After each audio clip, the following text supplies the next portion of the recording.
Last night, she vanished.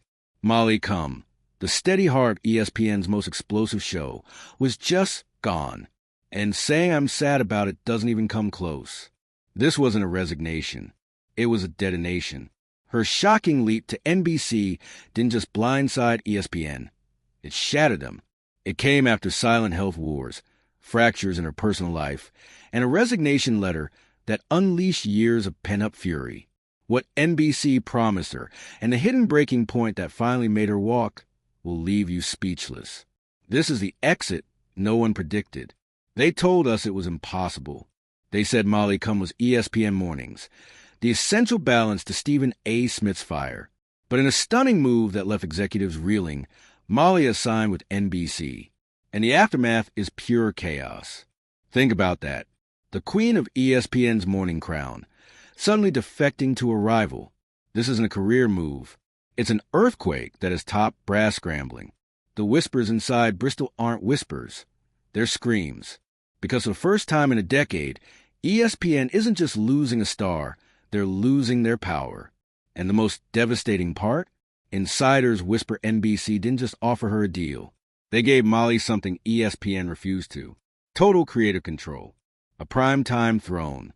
And a contract worth millions more. It's the kind of deal that makes legends like Stephen A. Smith question everything. It's a regular Monday morning. Fans are sipping their coffee, tuning in for their daily dose of heated debate. They click on First Take, expecting her familiar face. But her chair is empty. Good morning. Normally, our friend Molly Cum would be here. However, she announced last night she is departing ESPN. The sports world froze. Molly Cum, the 41-year-old anchor who commanded the show for a decade, was just erased. Not a farewell, not a final show. Gone. Effective immediately. But this is where our story twists. Because while the internet exploded with claims of a massive NBC deal, the real truth is darker, more complex, and it reveals the brutal, cutthroat nature of sports media. Let's rewind. The timeline ignites on September 15th, 2025. During Monday Night Football, a reporter dropped a bomb that overshadowed the game. Molly Cum was leaving ESPN. But the real scandal wasn't that she was leaving, it was how she found out. Qerim took to Instagram, her disappointment raw. This news came out earlier than I intended, not in the way I hoped. Think about that. A decade of loyalty, and she was robbed of her own goodbye. The leak forced her hand. What should have been a graceful exit became a messy corporate divorce. Stephen A. Smith addressed it on air, his emotion visible. His words hinted at a deeper story. Private tensions locked behind ESPN's doors. And here, the plot thickens. We need to separate fact from fiction. Because while clickbait screams Molly signs with NBC, the truth is there is no NBC deal.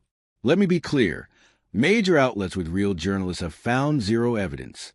So, where did the lie come from? Low credibility YouTube channels. Sensationalist posts designed to hijack your attention.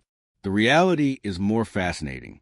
ESPN President Burke Magnus later admitted, after the leak, both sides agreed to cut ties immediately. The trust was broken. But when an executive says there's no controversy, you know there's controversy. So what really drove Molly Cum out? To understand, we dive into the dark arts of sports media, gender dynamics, cold hard math, and negotiating power. Molly's journey began in 2006. She started from the bottom, digital platforms, fantasy football reports. She earned an Emmy. She left to hone her skills at CBS and the NFL Network. She wasn't just climbing. She was building a weapon.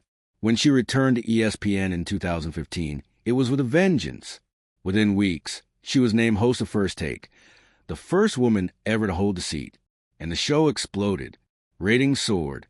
It became must-watch TV. Molly wasn't just a host.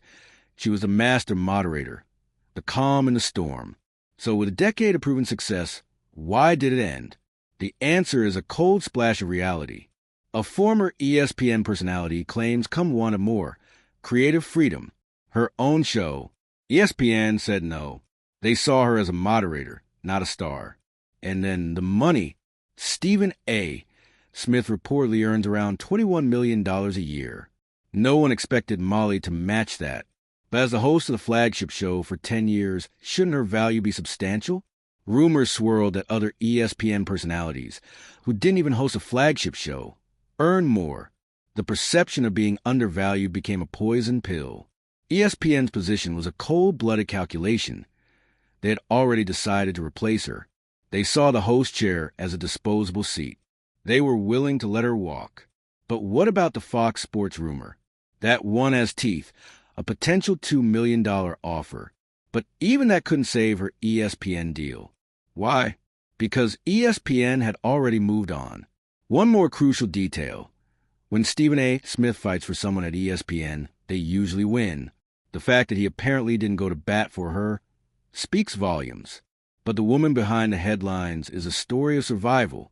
To truly know Molly Cum is to know the battles she fought off camera. Her most private war? Stage 4 endometriosis. Diagnosed at 26, it spread to her liver and intestines. A burst cyst flooded her body with toxins. For years, she hid the agony. She feared that in the male-dominated world of sports media, a female problem would make her look weak. It took her over a decade and 3 major surgeries to finally speak out. Then, her public life. Her marriage to fellow analyst Jalen Rose seemed like a perfect match. But after 3 years, they grew apart. The divorce was quiet, amicable. But the rumor mill churned relentlessly, especially about her and Stephen A. Smith. The speculation grew so loud they had to address it on air, calling it America's Lies. And the controversies, they tested her constantly. The LeVar Ball incident in 2019. He told her, "You can switch gears with me anytime." She felt it was inappropriate. ESPN banned him. Backlash was immediate.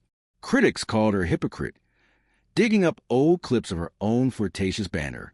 They accused her of holding a black man to a different standard. Then in 2023, she defended UFC's Dana White after he was caught on video slapping his wife, saying, "We don't know the full story." Critics pounce again, accusing her of capping for a powerful white man. Through it all, the health battles, the public scandals, the corporate politics, Molly Cum endured. And Stephen A. Smith is probably right. Molly Cum will be fine. She's already resurfaced. Her first post-ESPN appearance was at a University of Connecticut event. A soft, powerful return to the spotlight. Whether she takes that Fox deal, builds her own empire, or does something no one sees coming, one thing is certain. Molly Cum's story isn't over. Her next chapter will be written on her terms. This time, she holds all the power.